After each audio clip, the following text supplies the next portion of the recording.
What up, y'all? UFC T-Dot breakdowns. We're here for UFC 279, Diaz versus Chimaev, Diaz versus Ferguson. We're just gonna talk about the early prelims in this vid. We'll get right to it. We had Darian Weeks versus Johan Lanice, French-Canadian dude.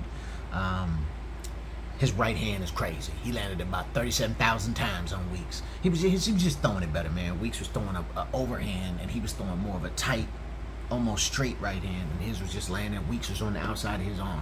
Happened multiple times. Second round, I feel like Weeks kind of took over. He did get a knockdown in that round. I had a 1-1 going into round three. I mean, and Lanice was on his bike the whole fight. I mean, when Weeks put him down, he stopped and kind of got a little bit more in the pocket and stood there in exchange. But for the most part, he stayed on his bike, moving around the ring. Weeks wasn't cutting him off. He was following, so it made that an option the whole fight. Lanice is really an ambush fighter. Everything he did was like a trap. He was always setting up a trap. You know what I mean? Which is part of why he's always on that bike. He's not on the offensive, he's on the defensive at all times. And his counterpunching was impeccable. So, you know, I understand why he did that. I mean, he's slick, he's sneaky. You can tell he's a crafty vet. Maybe not a vet, but he's crafty nonetheless. To be honest with you, I feel like Weeks won. I thought Lanice had the first round, Weeks had the second round. The third round, Lanice just stayed on his bike, and Weeks was the one putting the pressure. Weeks was the one pressing the pace. I thought Weeks won that fight. Lanice won a split decision. I'm not questioning the decision. It was a very close fight. Lanice, there was no clear winner. I just felt like Weeks did more in round three, and I had a 1-1 going into round three, but you know, I'm not a judge. Literally, DC, Rogan, and Anik said that they thought Weeks won. All right, next up we had Elise Reed versus Melissa Martinez. Melissa Martinez is one of the Grasso Mexican fighters. Alexa Grasso's father down there in Mexico is like just teaching boxing at a very high level. Like every single one of these, and he may be training male fighters too. I just don't know which ones they are, but I've seen 3 different female fighters come out of that gym: Alexa Grasso, Melissa Martinez, and who's the other one? Is it Aldana? I can't think of the third one, but there's 3 different female Mexican fighters that I've seen come out of that gym, and all of them have impeccable boxing. Like so clean, so sharp. Like the straights are straight as they can be, precise, quick, good head movement, good defense, boxing at least. Anyway, so, and Elise Reed is this up-and-comer. They're both getting a lot of traction. This is at straw weight, I believe. They're tiny, tiny, tiny fighters. Elise Reed, though, somehow still has power. She's the Davison Figueroa. She landed her right hand on Martinez and put her down. And I mean, Martinez was clearly the better striker. I mean, the better boxer at least. She was keeping the jab pumping, landing 1-2s, landing good combos. But just when Elise hit her, it was different. You get what I mean? Martinez mixes the kicks with the hands really well. She would throw kicks in the middle of combos you wasn't expecting. But the problem is, again, strawweight, it looked like every time Martinez hit Elise Reed just took it. But when Elise Reed hit Martinez, it looked like she was, you know, repositioning her in the ring. I mean, just from a technical standpoint, Martinez looked better everywhere. I mean, Reed was getting frustrated, but Martinez was just doing way more. She just was doing more throughout that fight, other than punching power, I guess. Martinez hurt Reed with a leg kick early in round 3, and then like she hurt her bad, like Reed missed a step after another leg kick. You know what I mean? Big red welt on her leg. Martinez got a takedown. Reed got a takedown, and then tripped her down again. Reed got the back and pretty much stayed on, you know, pretty dominant position for the rest of the fight, pretty much. I personally felt like Martinez did enough, but the judges gave the decision to Reed, unanimous decision to Reed. I mean, don't get me wrong. Reed had all the control time, and she's the only one who, other than the leg kick, she's the only one who affected the other fighter, and she affected Martinez a lot, whereas Martinez pretty much only affected Reed with the leg kick. So I can't argue that decision at all, although I do think, I don't know, I just felt like Martinez was winning that fight.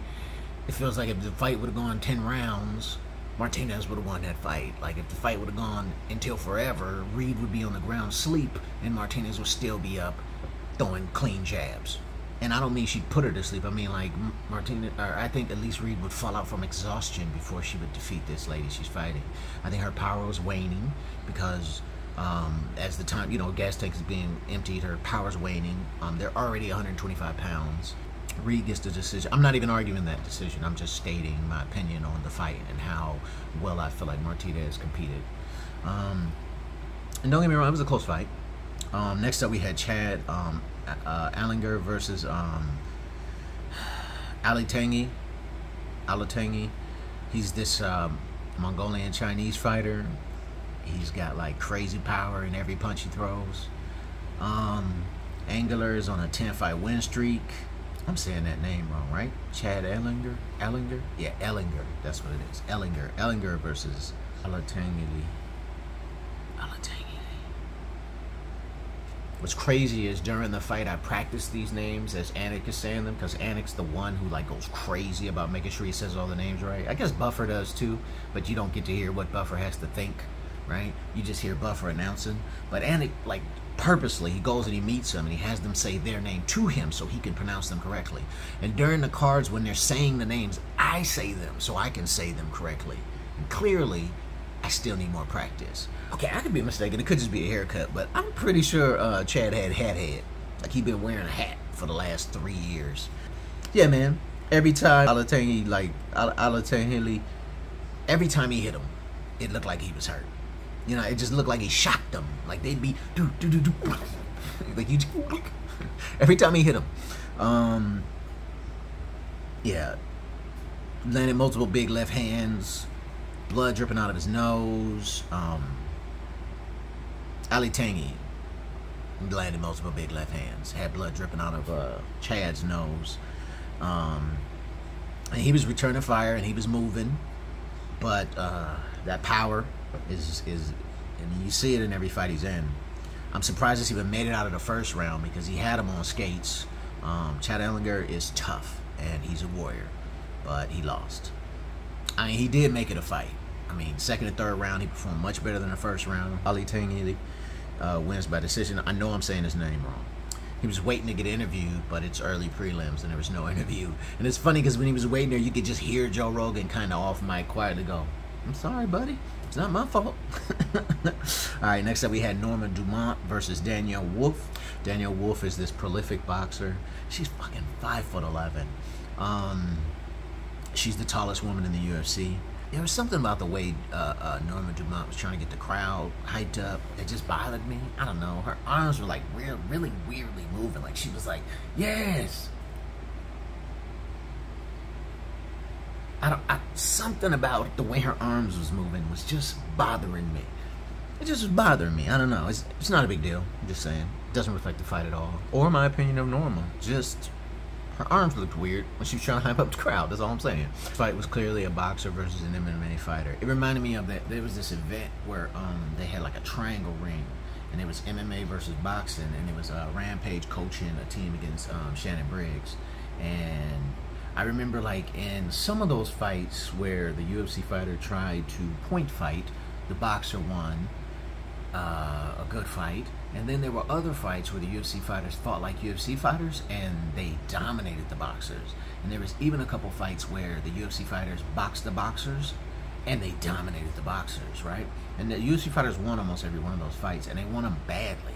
And so, and people were like, oh, you know, it's, you know, people are like, oh, you know, these boxers, they don't know, blah, blah, blah. And it's like, well, here's what it is. Boxers learn how to play a specific game to win decisions. If you have that power, it's a little bit different, but if you don't, you play a game to win a decision. Whereas in the UFC, it's much more like every moment is life or death. In boxing, most of the time, you can kind of chill until like the third or fourth round if you're good. And don't get me wrong, that doesn't work against, you know, Triple G. Doesn't work against fucking heavyweights.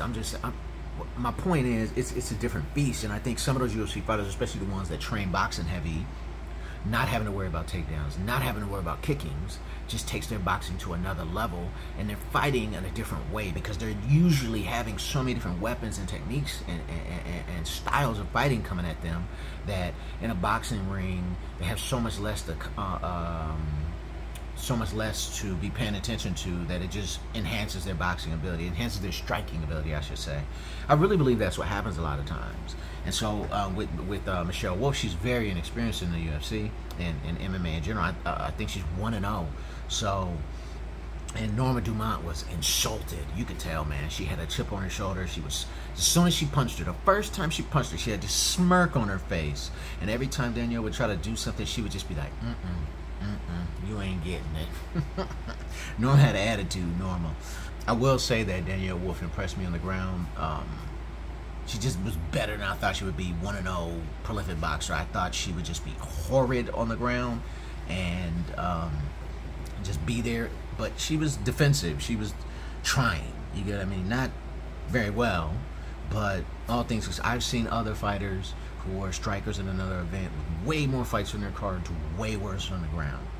She's also gigantic and very strong, so that helps a lot. I don't mean like big. She's actually very fit. She's impeccable. Her shape is great. She's in great shape. But she's 5'11".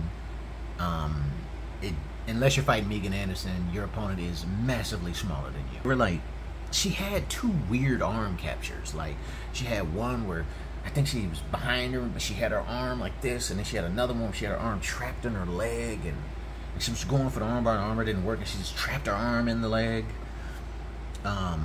Everything she was doing was like unconventional, just in the moment shit, but it seemed to have worked. I mean, if she had been more active when she had the arms trapped, I'm sure, well, I shouldn't say I'm sure, but I think maybe she could have gotten a finish. She had been landing big blows when she had those arms trapped, when she had Norma's arms trapped those 2 times.